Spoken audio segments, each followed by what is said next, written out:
रामकिशोर की मां मंगलवार को हाथरस में भोले बाबा के नाम से मशहूर नारायण साकार विश्व हरि के सत्संग में शामिल होने वाले करीब 2.5 लाख लोगों में से एक थीं। सत्संग खत्म होने के बाद मची भगदड़ में 121 लोगों की जान चली गई, जिनमें से ज्यादातर महिलाएं और बच्चे थे। भगदड़ की खबर फैलते ही घबराए रिश्तेदारों ने अपनों की तलाश करना शुरू किया। रामकिशोर अपनी मां की तलाश में एक के बाद एक अस्पताल का चक्कर लगाते रहे, लेकिन बुधवार सुबह तक उन्हें अपनी मां के बारे में कोई जानकारी नहीं मिली। उनको फोन भी स्विच ऑफ है, उनका वो नहीं मिल रहा है, अब पता ही नहीं मिल रहा है पूरा। 3-4 जगह मैं देख के आया हूँ। सब जगह पता किए? हाँ, हर जगह पता किया। सब बता रहे हैं वहाँ जाओ, यहाँ आए, यहाँ से बोल रहे वहाँ जाओ। अलीगढ़ बताया है, अलीगढ़ से अब उधर जाना का बोला है। हालांकि कई और लोग थे जिन्हें ये जानकारी मिली कि उनके चहेते लोग अब इस दुनिया में नहीं रहे। वे परेशान हो गए, गम का सैलाब उमड़ पड़ा। हादसे के बारे में उन्होंने जो कुछ सुना उसे बताते हुए वे सिहर उठे।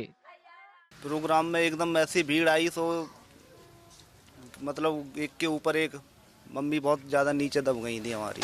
ऐसा क्या हो रहा था वहाँ पर जो इसके ऊपर एकदम भीड़ एकदम टूट पड़ी? किस चीज़ पर भीड़ टूटी थी?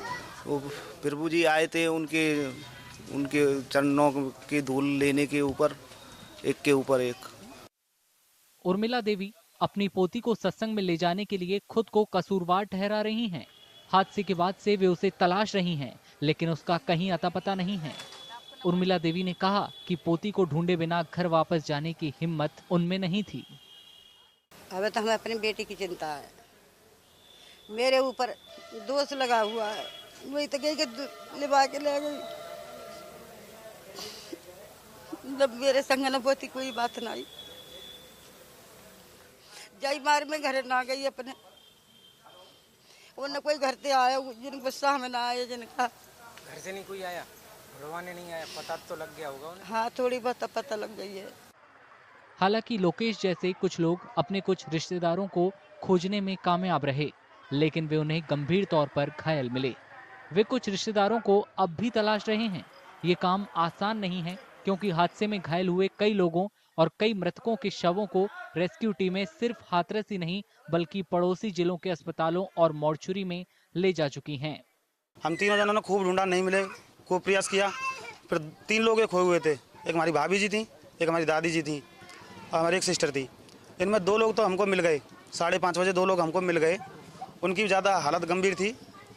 फिर हमने देखा कि नहीं मिल रही हैं, तो हमने पुलिस प्रशासन से भी पूछा, सर हमें कुछ ऐसा बता दो कि जहाँ हमें मिल जाएँ। तो उन लोगों ने एक ही जवाब दिया कि या तो आप एटा जाएँ, या कासगंज जाएँ, या अलीगढ़ जाएँ, या हाथरस जाएँ, इससे ज़्यादा हम कुछ नहीं बता सकते।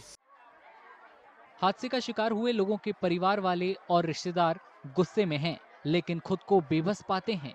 वे इंसाफ की मांग कर रहे हैं।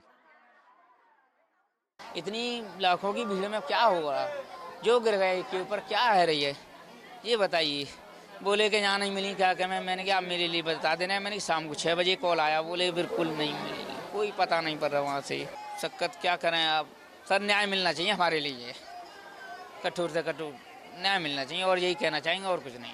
प्रशासन तो देखो, ये शासन तो न्याय की गुहार लगाएंगे।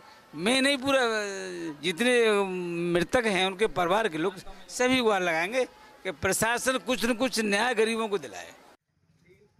जो लोग हादसे से बच निकलने में कामयाब रहे, वे भी हैरान हैं। हाँ, तरफ में ही घटना हुई, हम तो थे नहीं, हम तो स्टेशन चले, हम स्टेशन चल दी ना। जब फार्म के सुना, जब फार्म के लोग बाग बताएं तो भाई दुख तो होता है। हादसे का शिकार हुए लोग हाथरस के फुलरई गांव के पास नारायण साकार विश्व हरि के नाम से मशहूर भोले बाबा के सत्संग में शामिल होने के लिए पहुंचे थे। उत्तर प्रदेश पुलिस ने बुधवार को सत्संग के आयोजकों के खिलाफ एफआईआर दर्ज की। उन पर सबूत छिपाने और शर्तों का उल्लंघन करने का आरोप लगाया गया है। सत्संग में करीब 2.5 लाख लोग शामिल हुए थे, जबकि सिर्फ 80,000 लोगों को ही इजाजत दी गई थी। नारायण साकार विश्व हरि का नाम एफआईआर में आरोपितों की लिस्ट में नहीं है, हालांकि उनका नाम शिकायत में दर्ज है।